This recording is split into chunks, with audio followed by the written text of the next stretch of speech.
everyone, this is Cinna from Miscellaneous Design Studio, and today we are going to work on our 2-row granny triangle. We're going to start in the middle with a magic ring. Sometimes you can see this is called a magic circle. And then we're going to work our first round, which is going to be three double crochet clusters separated by a chain 3 on each cluster. And then when we're going to move on to row 2, we're going to do 2 3 double crochet clusters in each space. The clusters inside the space are going to be separated by a chain 3, and between the spaces are going to be separated by a chain 2. So let's go ahead and get started. Right now I have in front of me about 10 or 12 feet of fingering weight yarn, and we're going to go ahead and get started with this. You don't want much less than this, because if you tend to be a loose crocheter, you're going to run out of yarn and be very frustrated. So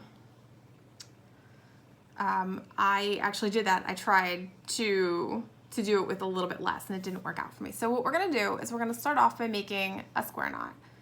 It's kind of, so we're going to, here's our short end, here's our long end. We're going to loop our short end over our long end. Then we're going to pull our short end all the way through. And then when you tie this, it's going to be a square knot.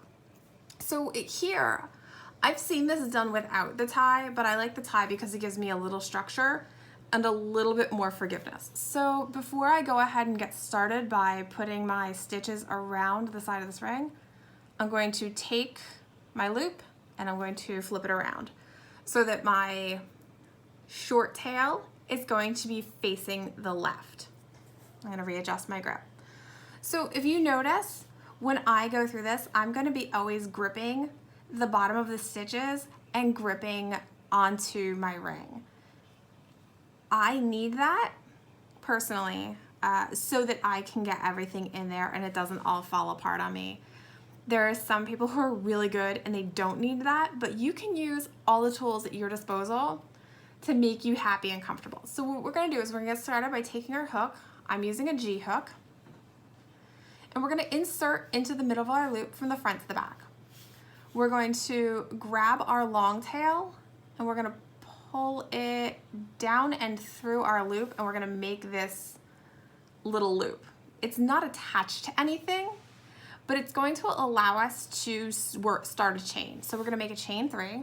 So 1, 2, and 3. And then we're going to complete our first 3 double crochet cluster. Our chain counts as a double crochet, so we're going to need 2 more double crochets. So we're going to yarn over and we're going to go into the center of our loop and out the other side. Then we're going to yarn over and then we're going to pull through. Then we're going to yarn over and pull through the first 2 loops and yarn over and pull through the second 2 loops. There's our second double crochet. So we're going to yarn over and go into our loop, and then we're going to yarn over and pull a loop up. So we have 1, 2, 3. Then we're going to yarn over and pull through 2 and yarn over and pull through the second 2. And that's going to complete our 3rd double crochet in this cluster. So to move on to the next cluster, we're going to chain 3, chain 1, chain 2, chain 3.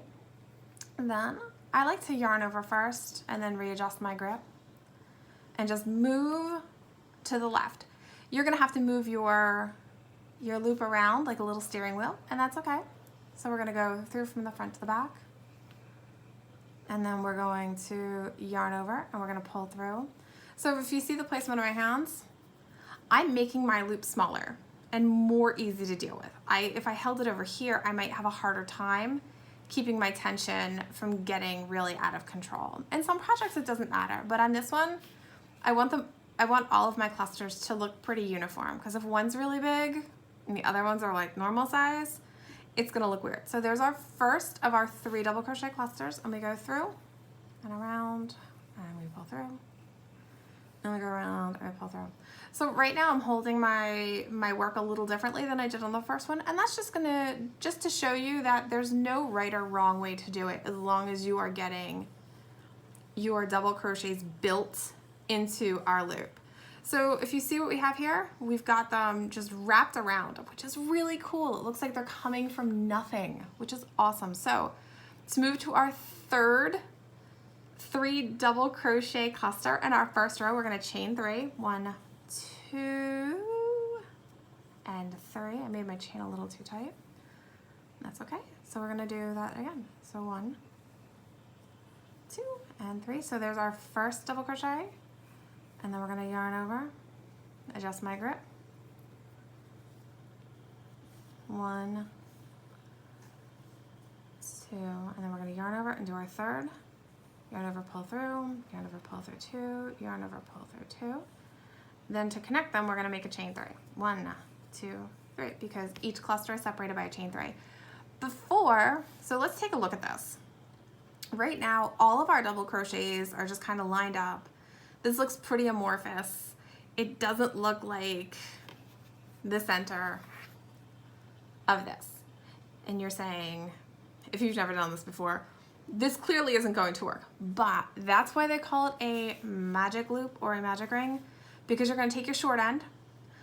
I always like to give a grip to the top of my last cluster, and then we're just going to pull. Pull, pull, pull. See? It's getting pretty normal looking. And I'm going to pull it a little bit more. So we're going to close that hole up in the middle, and then I'm going to do a slip stitch into the top of my first chain 3, which is considered our first double crochet in the first 3 double crochet cluster that we made. All this talk about double crochets is a little confusing. So here we're going to go ahead and I'm going to insert this in here. I'm going to insert my needle front to back. I'm going to yarn over and pull through, and instead of going through again, I'm just going to pull through that loop I made, and that's our slip stitch. So when we do our second round, we're going to be working into the spaces that we made with our chain 3s. So instead of slip stitching here and then working into this one, I'm going to rotate it a little bit to the left, and I'm going to go ahead and I'm going to work backwards, and I'm going to do a slip stitch into this space right behind me, and then I'm going to chain 3. So 1, 2, 3. When I do my first 3 double crochet cluster in my second round into this first space, I'm only going to do 1, and then I'm going to do 2 here, 2 here, and I'm going to come back around the middle and do my second one there and then connect them. If you want to do it a different way, you can, but I find that this looks a little better, and I like doing it that way. So it's all a matter of personal preference. So I'm going to go ahead. I'm going to work 2 more double crochets into my space, and 2, and 1 more. So we yarn over, go into the space, loop around, pick up our yarn, pull it through, yarn over, pull through 2, yarn over, pull through 2. When we're moving between the spaces, we're going to need to do a chain, and that's going to allow our piece to lay flat.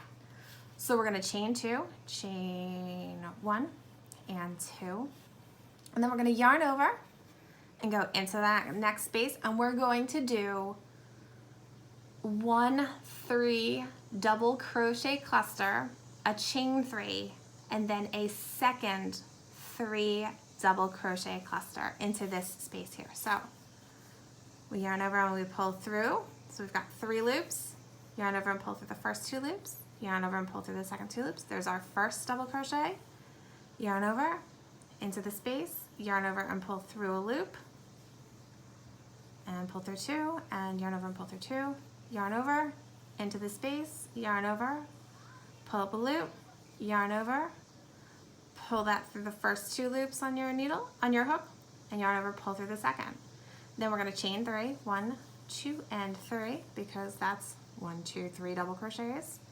Then we're going to make a second cluster of 3 double crochets. So let's do it again. So we yarned over, into the space, yarn over, pull up a loop, yarn over, pull through 2 loops, yarn over, pull through the second 2 loops. We're gonna do that 2 more times. Yarn over, into the space, yarn over, pull up a loop, yarn over, pull through 2 loops, yarn over, pull your yarn over through 2 loops. One more time, because we only have 2, yarn over, into the space, yarn over, 3 loops, yarn over, pull through 2, yarn over, and pull through 2. Since we are moving from one space to the other, we're going to chain 2, 1, 2. We're going to move our stuff around. So we're going to do, see how we have 3 double crochet clusters into the space. We're going to do the same thing right here. So I already have my yarn over. I'm going to go into my space, yarn over and pull through. Then I'm going to yarn over and pull the first 2 loops and through the second 2 loops. And I'm going to do that 2 more times. And 2. And since this is our corner, we are going to, and we're going to be putting 2 of these 3 double crochet clusters in there. We're going to do a chain 3, 1, 2, and 3. And then we're going to do 1 more double crochet cluster right here. So we're going to yarn over, and in we go. Yarn over and pull through. And we got 3 on here, even if it's a little weird looking. Yarn over and pull through 2. So I've got 2 remaining, and pull through 2. Now I'm going to do 2 more double crochets here. Nice and easy, nice and easy. All right, so here we are. We have our first cluster where there's only 1. I'm going to need to do a second, and I have 2 here and 2 here. So we're going to chain 2, and then we're going to do 1 more 3 double crochet cluster right there. So 1 and 2 and 3, and then we're going to do 1 more chain 3, 1, 2, and 3, and we're going to connect our chain 3 to the top of our original chain 3 right here. So we're going to put our crochet hook through the chain from front to back. We're going to yarn over and pull through the body of our work, and then we're going to continue to pull that through. So there we go. We have our second round attached. I'm going to make this loop nice and big, and then we're just going to go ahead and fasten off. And there you go. So now the only thing you have to do is weave in your ends, and then you can block and starch, or just starch, or use some craft glue to get that nice and firm to assemble your bunting. All right, I'll see you back then.